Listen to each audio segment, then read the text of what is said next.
Lep pozdrav, spoštovane gledalke, cenjeni gledalci Slovenjebistriške televizije v prvih dneh oktobra ali Vinotoka, ki so ga zaznamovali številni dogodki tako na državni kot lokalni ravni. Ta teden ves svet obeležuje teden otroka, številne dogodke pa beležimo tudi v slovenskem prostoru. Letošnje sporočilo tedna otroka je: nekaj ti moram povedati. To pa pomeni, da za vsakogar mora obstajati nekdo, ki mu lahko zaupaš. Prevečkrat otrok nima možnosti, da bi odrasle kaj vprašal, se z njim pogovoril, tako v otroštvu, dobi odraščanja in tudi kasneje. Največkrat obstaja le enotirna komunikacija, kar pomeni prepoved, zapoved brez pojasnila. Vzpostavimo stik z otrokom, mu prisluhnimo in če se le da, odgovorimo na njegova vprašanja. Na Bistriškem pa bodo morda ta teden dobili nekatere odgovore otroci tudi na vprašanje, kam po osnovni šoli, ali lahko uresničim svoje želje in še veliko drugega. Nekaj odgovorov o naši daljni preteklosti pa boste izvedeli tudi v informativni oddaji tega tedna. Vabljeni k ogledu. Kulturno društvo Slomšek iz Slovenske Bistrice obeležilo dneve evropske kulturne dediščine in 10 let svojega delovanja. Pred 30 leti so se pričela arheološka izkopavanja na Ančnikovem gradišču v Jurišni vasi pri Slovenski Bistrici. Osnovnošolci Slovenjebistriške osnovne šole Pohorskega odreda prisluhnili informacijam o srednjih šolah in poklicih. Ta in naslednji teden potekajo aktivnosti povezane s kršitvami pešcev in drugih udeležencev v cestnem prometu, potekal pa bo tudi evropsko usklajen nadzor nad vozniki tovornih vozil in avtobusov. V športu predstavljamo Slovenjebistričana Žana Tomazinija, ki je postal mednarodni šahovski mojster.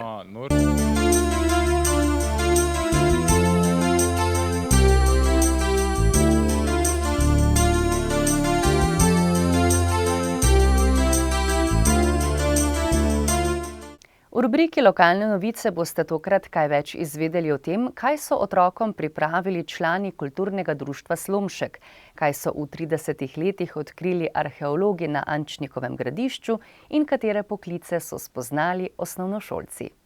Slovenjebistriško kulturno društvo Slomšek je pretekli teden, 1. oktobra, razveselilo otroke z lutkovno igrico Babica marmelada, ki so jo odigrali člani društva ob 10-letnici delovanja ter obeležitvi dnevov evropske kulturne dediščine. Nič ni nenavadnega, če babica kuha marmelado iz gozdnih sadežev in jo ponudi živalim v gozdu. Velika zagata pa se zgodi, ko bi želel palček marmelade iz lune. Predstavo je režiral Aleš Točaj, ki je poskrbel tudi za lutke in glasbo, avtor igre pa je Rok Vilčnik. Otrokom so predstavili čarobni gozdni svet Tinka Vidmar-Rajh, Katja Mernik, Tina Pajek, Tanja Furman, Andreja Breznik in Mateja Weber. Zavod za varstvo kulturne dediščine Maribor in Slovenjebistriški zavod za kulturo sta v okviru letošnjih dnevov evropske kulturne dediščine, ki potekajo na temo prazniki, organizirala slovesnost in srečanje članov raziskovalnih taborov ob 30. obletnici začetka arheoloških izkopavanj na Ančnikovem gradišču. Sicer pa Pohorje skriva še nešteto drugih, bolj ali manj odkritih kulturnih spomenikov naših prednikov. Med Pohorci pa še vedno krožijo bajke o skrivnostnih bitjih, ki živijo v tolmunih, potokih in gozdovih. Kulturni program, ki je obiskovalce popeljal v pohorsko preteklost, so pripravili Tinčani. Andreja in Milan pa sta svojo hudomušno govorico prikazala življenje, kakršnega so živeli tam gori nekoč pastirji. Seveda ni šlo brez tinske himne, ki so jo zapeli tinski pevci.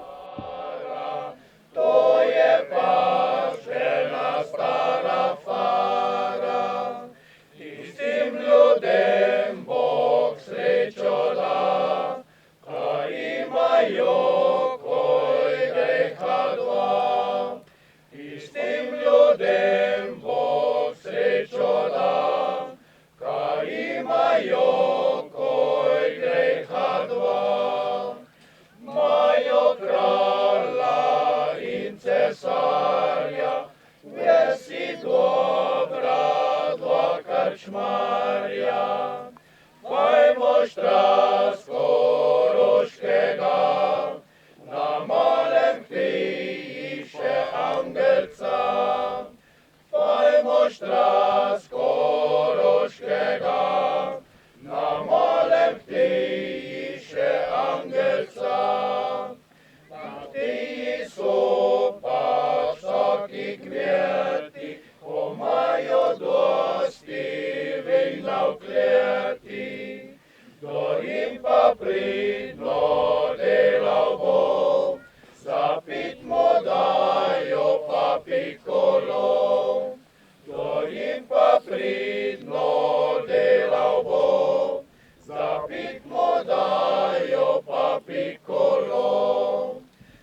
Srečko Steinbacher iz Zavoda za varstvo kulturne dediščine pa je navzoče nagovoril z naslednjimi besedami.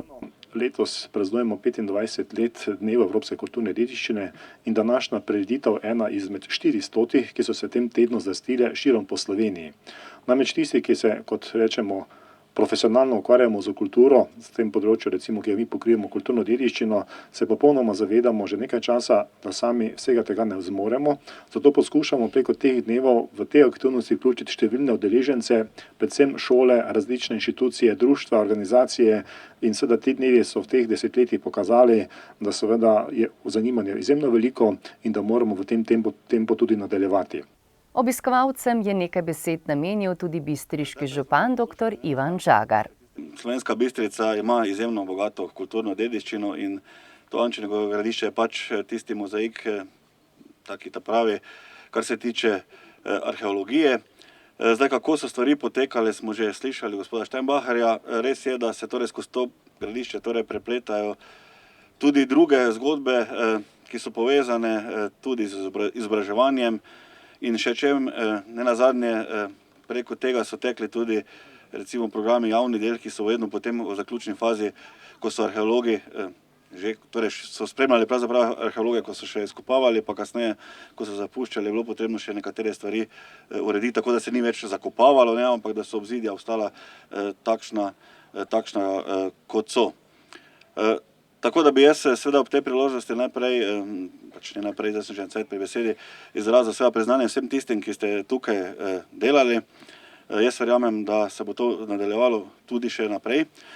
Res pa je, da je skozi vso to časovno obdobje z tem projektom, ki ga pridobil zavod, torej tudi z evropskih sredstev, bil letošnji osrednji, pa mogoče višek teh izkopavanj. Čeprav moram seveda to zelo jasno povedati, da s tem arheologi pač ne boste kar tako končali. Potem se je po pobočju in med pohorskimi gozdovi zaslišala Kekčeva pesem, ki so jo prepevali tinski šolarji.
O tem, kaj so v 30 letih odkrili arheologi na področju Ančnikovega gradišča, je izčrpno poročala vodja in mentorica izkopavanj Mira Strmčnik-Gulič. Kaj smo odkrili v vseh teh letih?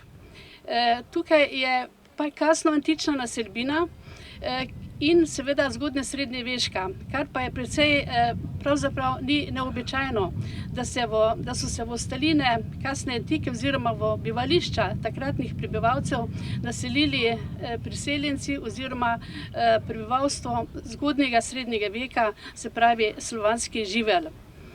Tukaj na tem gradišču, se pravi, smo odkrili preko 20 stanovanjskih in gospodarskih objektov. Raztezali so se ob obzidju in se navezali tudi na nosilno steno in tako pravzaprav zaobkrožili ves tale del, ki je tukaj za vami. Medtem, ko se je pojavilo v tem severnem delu, kar je bilo ravno dokazano z letošnjimi izkopavanji, so se razprostrile tudi hiše izven samega zidu, predvsem so se gospodarski objekti pravzaprav morali nekje razprostirati vse tja do prepadnih sten. Kot veste, je bilo to najdišče opasano s tem obrambnim zidom, bilo je izjemno močno, ravno na tem mestu, kjer zdaj stojimo, ga več ni, vendar svoj čas je štrlel iz zemlje še 1,5 metra visok zid. Se pravi, naselbina je izjemno velika in njen pomen je pravzaprav vsako leto naraščal in glede na to kulturno-zgodovinsko opredelitev je bilo to najdišče izjemnega pomena. Pravzaprav leži na točki, razgledni točki, ki je odprto proti Panonski nižini in je imelo poleg varovanja tudi signalno funkcijo in je pravzaprav kot tako bilo tudi varovano po samim naravnimi zakonitostmi. Najdbe same opredeljujejo najdišče čas 4. 5. stoletja, se pravi 4., prvo polovico 5. in potem zopet v 8. 9. stoletje našega štetja. Gre za najdišče za bogato materialno kulturo, poleg seveda številne keramike, različnih tipov ornamenta, veliko drobnega gradiva, predvsem orodja. Verjetno gre tu vsaj nekaj časa za krajšo vojaško posadko, ki je varovala ta prihod cestni, vemo, da gre v dolini cesta Celeja Petovijo in naprej, in potem seveda lahko, da je imela tudi skrb nad rudniki, v bližini imamo najdišča železove rude in potem marmor in skratka velik del teh naravnih dobrin. To najdišče nas je popeljalo iz te anonimnosti v strokovne kroge, se pravi, najdišče je kot tako zajelo zanimanje stroke in znanstvene opredelitve in verjamem, da bo bodoče z monografijo pač našlo pravo mesto, ki si ga zasluži. Želim, da bi pač to najdišče ostalo tako, kot je, osrednja arheološka točka občine in vpeto v vso turistično ponudbo, izobraževalno in seveda, da bi se vedno znova radi vračali na to najdišče. Predvsem pa polagam domačinom, naj bojo ponosni na to najdišče, naj ga čuvajo tako, kot so ga doslej in da seveda radi sprejmejo goste in se tudi ponašajo s tem najdiščem in da jih znajo tudi pravilno voditi po najdišču in da jih nekje, da se seznanijo vso prvino in vso vrednostjo te arheološke točke. V prispevku Slovenjebistriškega zavoda za kulturo je nekaj besed dodala njegova direktorica Herta Žagar. Ena izmed osnovnih zavez in pa vsebinskih zadolžitev, ki si jih je zavod pri svojem delu zastavil, je bila prav skrb tudi za ohranjanje dediščine in pa za skrb za ustvarjanje kulturne klime. In eden pomembnejših zalogajev je bila prav skrb torej za to, da to Ančnikovo gradišče živi, da se kulturni turizem, za katerega si prizadevamo, razvija in posledično ustvarimo arheološki park na Pohorju. Saj vemo, da Ančnikovo gradišče ni edino, ki skriva te zaklade, da ga umestimo na arheološki zemljevid Evrope in tako povezujemo preteklost z sedanjostjo in mladim rodovom, ki prihajamo, ohranjamo to, za kar je potem v prihodnosti vredno tudi živeti in ustvarjati. Ob ogledu gradišča, stiskih rok tistih, ki so nekoč orali ledino tam gori na Pohorju, prijateljskem klepetu, navdušenju nad lepoto pohorske pokrajine, pa so druženje in slovesnost zaokrožili tinski folkloristi, ki oživljajo stare običaje in skrbijo za to, da ti ne bi bili pozabljeni.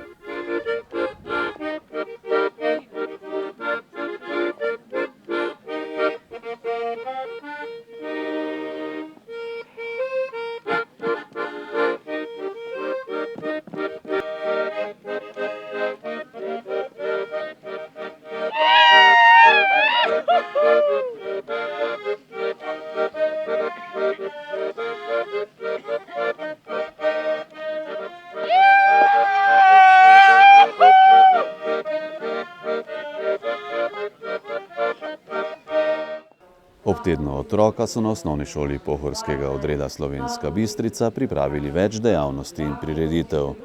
V sredo 7. oktobra so v prostorih šole predstavili tudi srednje šole in poklice za učence 8. in 9. razreda. Tako se bodo učenci lažje odločili, kje bodo nadaljevali svoje šolanje. Svoje programe in delo je predstavilo 10 srednjih šol. Dijaki Srednje šole za gostinstvo in turizem Maribor so učencem na praktičen način prikazali svoje znanje. Spekli so jim namreč palačinke in pripravili sadni napitek. Srednja strojna šola je med drugim predstavila robotsko vozilo, srednja elektroračunalniška šola pa pametnega robota, ki prikazuje karate. Precej zanimanja učencev so pritegnile tudi dejavnosti Biotehniške šole Maribor, Gimnazije in Srednje kemijske šole Ruše, Srednje zdravstvene šole in Kozmetične šole Maribor, Srednje lesarske šole in 3. gimnazije iz Maribora. Srednja šola za oblikovanje Maribor je svoje programe predstavila tudi s filmom. Ujemi svoje sanje, deli svoje znanje, najdi svojo pot in z njo svet je tvoj. Na vse se ne vadaš, drevo si, ki rasteš, na vsa vprašanja odgovore najdeš. Potreben je čas, vse pride na svoje, držim se zlate sredine, delam za volje, nikoli zlo ne mislim, plešam in pojem. Sanje so stanje, znanje biti je človek. Ujemi svoje sanje, Mladost je novost, deli svoje znanje.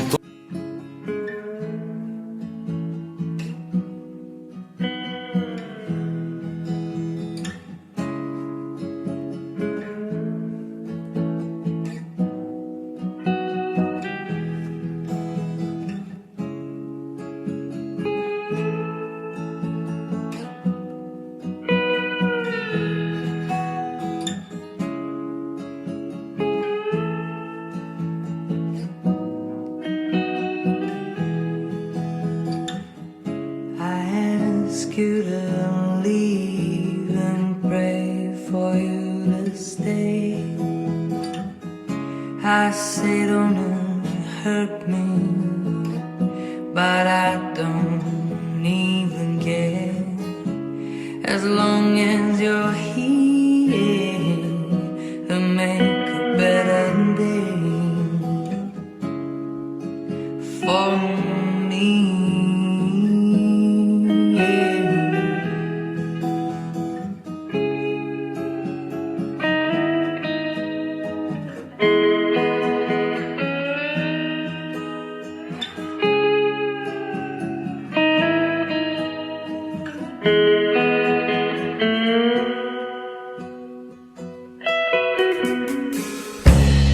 Break me, I need to cry again. Miss my feelings, I want them back. Make me love again. And babe,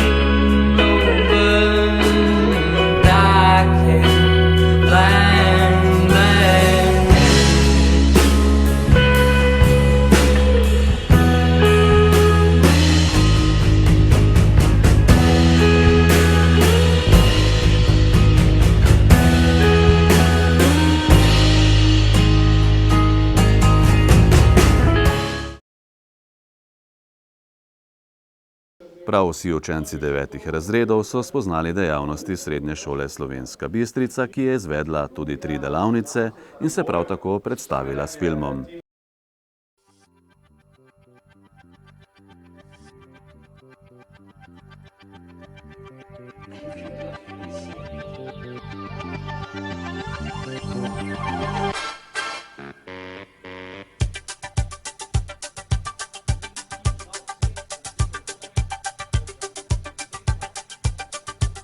Jaz sem na dobri poti.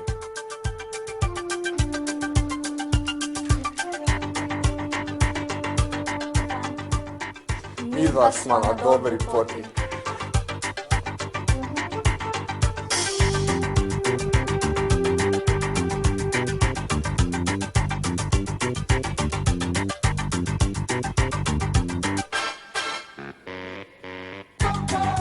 Jaz sem na dobri poti.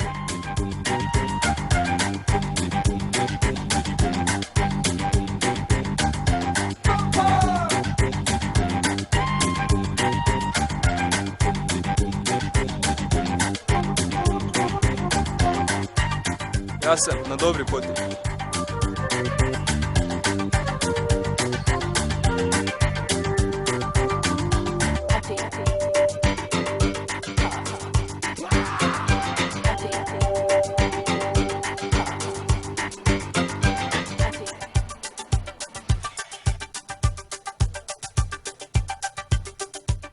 Naše poslanstvo je pripraviti dijake na kakovostno življenje.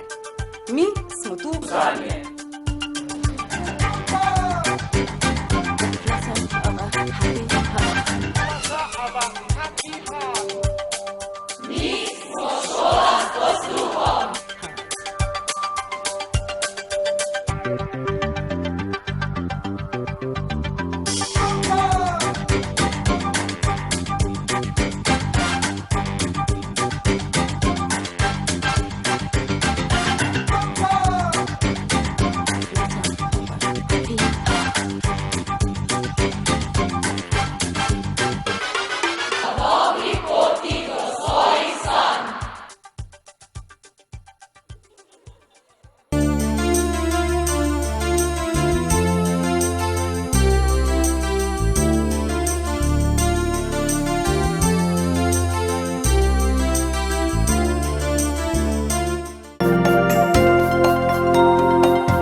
Vas zanima, kje je najbližji bencinski servis ali bankomat?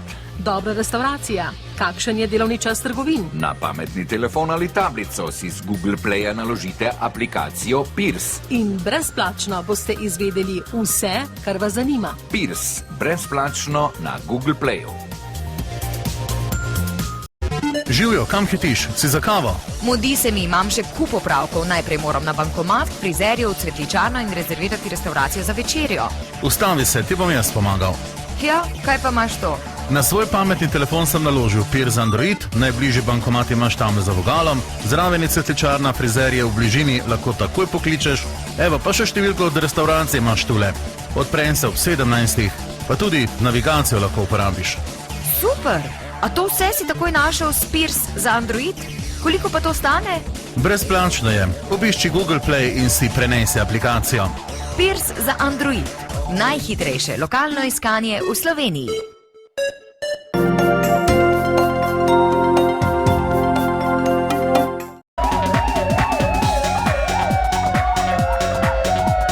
Policisti Slovenjebistriške policijske postaje so pretekli in ta teden obravnavali naslednje dogodke in pojave. Z področja kriminalitete je bilo zabeleženih 12 kaznivih dejanj, od tega 10 tatvin in 2 poškodovanji tuje stvari. Avtocesta Slovenska Bistrica. Neznani storilec je preščipnil ograjo na avtocesti in iz zabojnika ob svetlobnih označbah na vozišču ukradel večji akumulator vreden 100 evrov. Na bencinskem servisu je neznani storilec natočil gorivo v vrednosti 74 evrov in odpeljal, ne da bi plačal.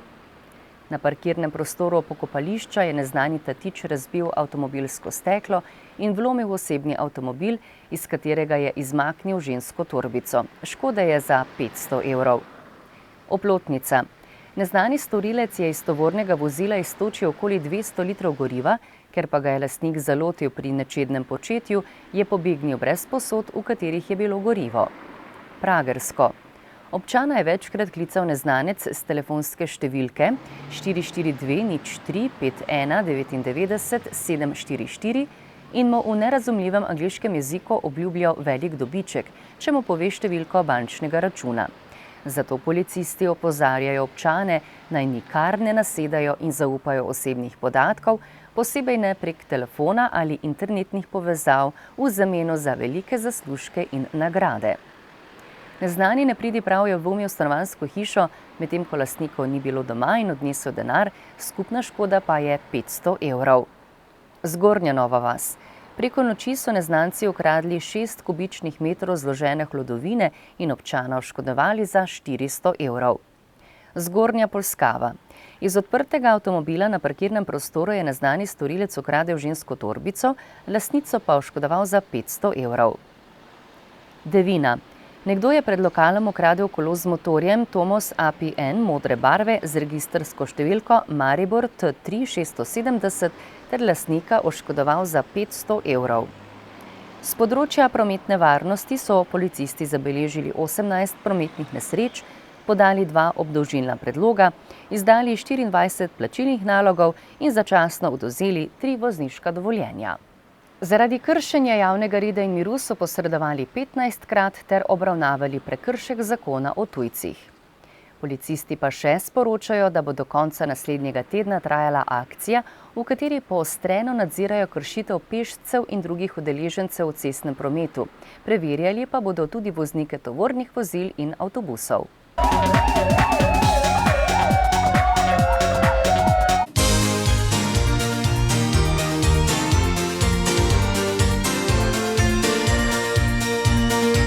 Ja, spoštovane gledalke in gledalci, torej zanimiva je tale šanhovska igra na črno-belih šanhovskih poljih, in na katerih igrajo svetovni velemojstri šaha.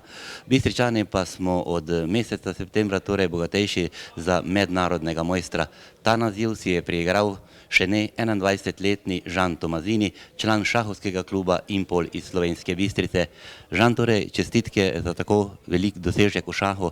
Torej nekateri so dejali, če sem danes tukaj poslušal, to si stopil nekako v tisto šahovsko nesmrtnost. Kako sedaj ti podoživljaš tele trenutke, ko je ta naziv mednarodnega mojstra torej v tvojih rokah, v tvoji vitrini? Ja, moram reči, da se čutim celo ponosnega, kajti to je vendarle neka velika stopnička v svetu šaha. V ta namen sem delal veliko let in končno je moje delo obrodilo neke sadove. Tako da rad bi se zahvalil vsem, ki so me podpirali, mentorjem in šahovskemu klubu, kajti brez njih zagotovo ne bi bil tukaj, kjer sem. Pa upam tudi, da bo šlo tudi naprej, torej do naziva velemojstra. Mislim, da lahko imam to v mislih, da lahko delam še dlje in da mi uspe še to. Če malo pobliže torej predstaviš, potrebne so tukaj norme za ta naziv in potem tudi moraš osvojiti zadostno število rejtinških točk. Ti si mogel doseči normo 2400 rejtinških točk. Kako to vse skupaj poteka? Ja, igralec rabi za naziv zbrati 3 norme za mednarodnega mojstra. To pomeni, da mora na 3 različnih turnirjih odigrati dovolj dobro z nasprotniki, ki so dovolj močni, torej morajo imeti vsaj 3 mednarodne mojstre ali pa kakšnega velemojstra in mora z njimi zbrati določeno število točk. To je prvi pogoj, potem pa, ko pa ima norme, pa mora s svojim elo ratingom preseči še mejo 2400 in takrat lahko šele zaprosi za dodelitev naslova mednarodnega mojstra. V Sloveniji v zadnjih 5 letih torej nobeden v šahu ni torej priigral kakšnega takšnega naziva, kot ga ima sedaj ti. To je kar dolgo obdobje, če vemo, da v Sloveniji nekako šahira pod imenom mednarodnega mojstra nekaj več kot 6 šahistov. Ja, mislim, da se to v zadnjem času malo poboljšuje, kajti poznam vsaj 2 igralca, ki sta tudi že zelo blizu, da bi dosegla ta naziv. Za zatišje v teh letih pa žal ni bilo dovolj, ni se delalo dovolj na šahu v teh letih, mislim, zato tudi ni toliko mednarodnih mojstrov in pa seveda velemojstrov. Veliko pa se je seveda delalo v tvoji torej šahovski karieri. Če se malo ozrema, torej kdaj si pravzaprav začel, ko si nekako ta šah že videl, da bo to resna stvar, da je to zate? Ja, mislim, da že kar nekje sredi osnovne šole, ko sem začel zmagovati na teh regijskih tekmovanjih in se začel udeleževati državnih in potem posledično tudi svetovnih in evropskih, se mi je zdelo, da je nekako to za mene in da bom ostal v tem. Ko pa je šah vedno več zahteval od tebe, torej šahovska igra, pa je nekako priskočil na pomoč tudi olimpijec, torej bistriškega kluba, to je Primož Rigler, in tudi kot selektor je bil na tisti olimpijadi na Bledu, torej zveneče ime slovenskega in svetovnega šaha. Verjetno je on dodal tisto piko na i tvoje kvalitete. Ja, mislim, da se lahko zahvalim predvsem njemu v največji meri, kajti v tistih kritičnih letih je on bil moj mentor, ki me je vodil, da sem lahko dosegal te uspehe. Tako da ja. Žan, torej ta točka je dosežena in sedaj kako boš nekako iskal tisto pot še višjo distanco torej v tvoji šahovski igri, da boš lahko prišel do tistega naziva velemojstra? Ja, motivacijo tako v največji meri dobivam kar doma, kajti z bratom Aljošo smo nekako precej tekmovalna glede tega in sem kar ponosen, da sem pred njim postal mednarodni mojster. Za vzornike pa imam tudi te najboljše igralce na svetu, recimo Magnus Carlsen, ki so res na nekem svojem nivoju in rad bi se v bistvu pridružil njim z tem naslovom velemojstra, ki upam, da je nekje v moji prihodnosti. Jaz se bom potrudil, upam, da bo uspelo, tako kot mi je za ta naslov in bomo videli, kako bo. Prav ti in tvoj brat sta torej pripomogla, da šahovski klub Impol igra tudi v prvi, torej državni šahovski ligi in v klubu so ponosni na vajine dosežke, tako sta tudi nekako ime Slovenska Bistrica in Impol ponesla torej v višji raven tekmovanja. Ja, ravno letos jeseni začenjamo z Super ligo, to je najvišja liga v Sloveniji, kamor smo se lani uvrstili. Imamo kar solidno ekipo, vendar bomo se vseeno morali močno potruditi, da obstanemo v ligi, kajti tam igrajo zelo močne ekipe. Morda še tole vprašanje za konec, verjetno pa bo veliko tudi tistih klubov in ekip, pa tudi tistih, ki bi hoteli tebe imeti v njihovih vrstah. Boš morda razmišljal tudi v tej smeri ali boš pa ostal v domačem klubu? Mislim, da bom kar ostal v domačem klubu, kajti razmere niso v najboljšem stanju v skoraj nobenem klubu v Sloveniji v tem trenutku. Tako da mislim, da ne bom menjeval kluba, tudi če bodo ponudbe. In kako so ti čestitali torej iz Šahovske zveze iz Slovenije? Ja, čestitali so mi, kajti preko njih se moral tudi urejati ta postopek za potrditev naslova, tako da so mi ob tem tudi čestitali, ko sem prejel pozitiven odgovor. Ja, to je velik dosežek za šahovski klub Impol. Vsekakor pa je zelo zadovoljen tudi predsednik šahovskega kluba Impol, Jožef Jerovšek, ki je med drugim povedal.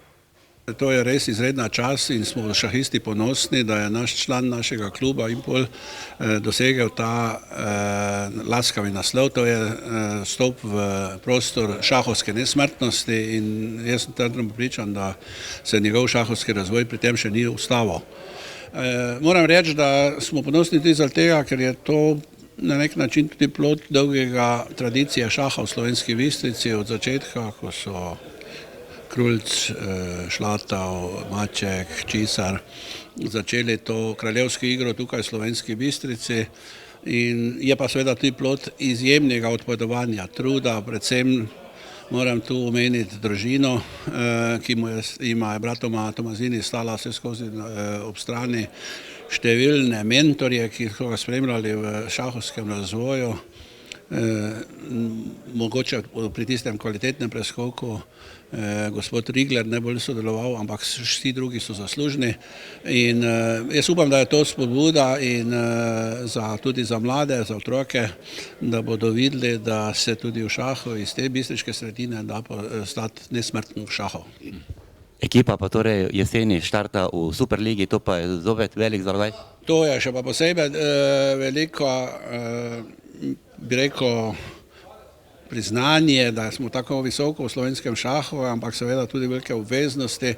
Jaz upam, da bomo tudi uspešni, da bodo to plemenito igro, to igro razvoja logike, ki je tako potrebna v slovenski družbi, ki razvija večpotezno razmišljanje, kar je tudi potrebno v Slovenski Bistriški, tudi bistriški sponzorji nagradili.